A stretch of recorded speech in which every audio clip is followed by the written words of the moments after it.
Shalom, I'm Moreh Matan, and welcome to this week's Moreh Minute.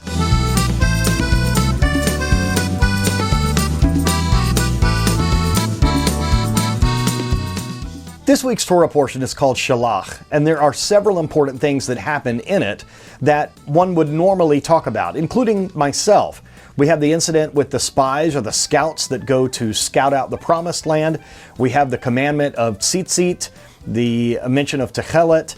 There are several things that we could bring up, but what I want to focus on today is the incident with the man that was gathering sticks on the Shabbat.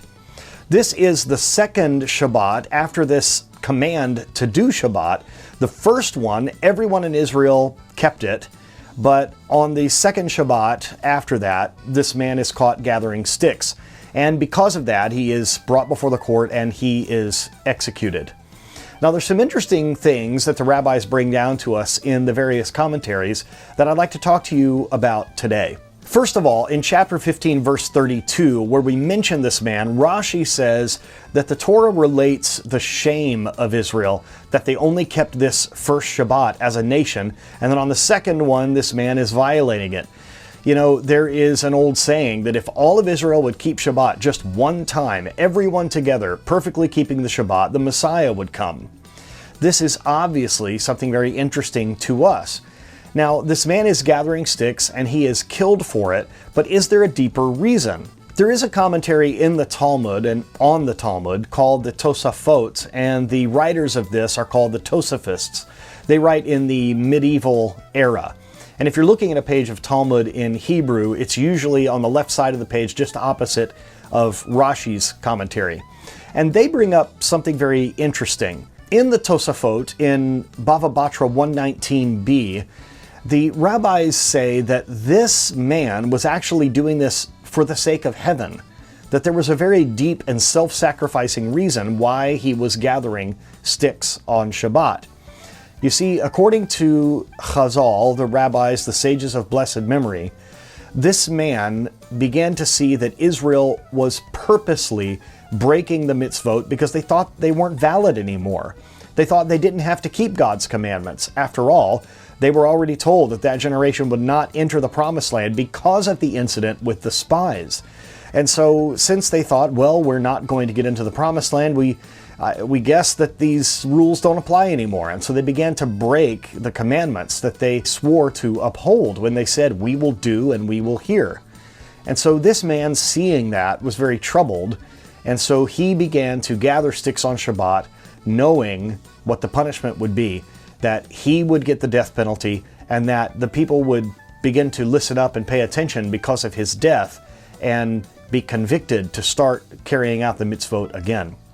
This idea of mesirut nefesh, of laying down your life for a higher purpose, is very important in Judaism, and that, in fact, is how we look at the death of Yeshua, as laying down one's life. So that's one idea, that this man, if you want to look at it like this, sinned so that he would die, so the people would begin paying attention. But the Maharsha points out that this man actually isn't sinning because he isn't planning on using the product of those sticks he gathered on Shabbat on the Shabbat, and therefore it doesn't violate the melacha, the prohibited work for the Shabbat. The example that's given in the Talmud is, let's say you were digging a hole on the Shabbat, but you do not intend to do anything with the earth, the dirt that you bring up.